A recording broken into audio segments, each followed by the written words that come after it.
Hi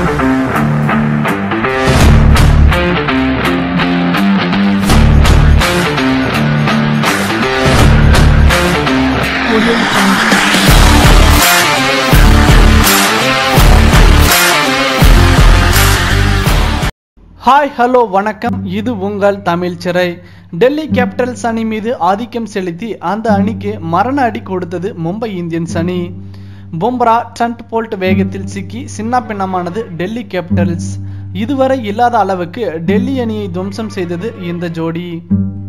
2020 IPL தொடரின் முதல் தகுதி சுற்று போட்டி என்பதால் இரு அணிகளும் திட்டங்களுடன் களமிறங்கின.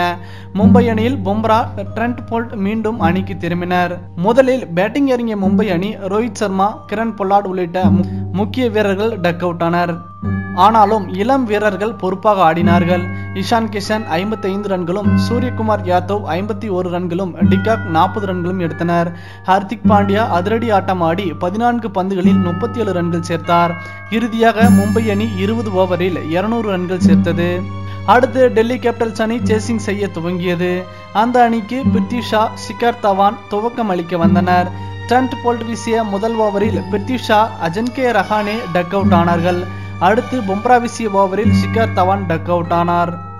முதல் 3 பேட்ஸ்மேன்களை முதல் 2 ஓவர்களில் டக் அவுட் ஆக்கி மிரள வைத்தது ட்ரெண்ட் போல்ட் பும்ரா ஜோடி. இவர்கள் ஆதிக்கத்தால் டெல்லி அணி மிரண்டு போனது. இப்படி ஒரு மோசமான துவக்கத்தை இந்த IPL தொடரில் எந்த அணியும் பெறவில்லை. டெல்லி கேபிட்டல்ஸ் அணி அதன் பின்னும் விக்கெட்டுகளை இழந்தது. கேப்டன் ஸ்ரேயஸ் ஐயர் 12 ரன்கள் எடுத்த நிலையில் பும்ரா பந்து வீச்சில் ஆட்டமிழந்தார். ரிஷப் பண்ட் 3 ரன்களிலும் குர்னல் பாண்டியாவிடம் வீழ்ந்தார். ஸ்டோனிஸ் மட்டுமே அரை சதம் அடித்து ஆறுதல் அளித்தார். மும்பையின் நேற்றைய வெறித்தனமான பந்து வீச்சை பற்றி நீங்கள் என நினைக்கிறீர்கள்? உங்களின் கருத்துக்களை மறவாமல் கமெண்ட் பாக்ஸில் பதிவிடுங்கள். மேலும் இது போன்ற சுவாரஸ்யமான செய்திகளை உடனுக்குடன் தெரிந்து கொள்ள தமிழ் சிறை சேனலை சப்ஸ்கிரைப் பண்ணுங்க. மறக்காம பெல் ஐக்கானை கிளிக் பண்ணுங்க.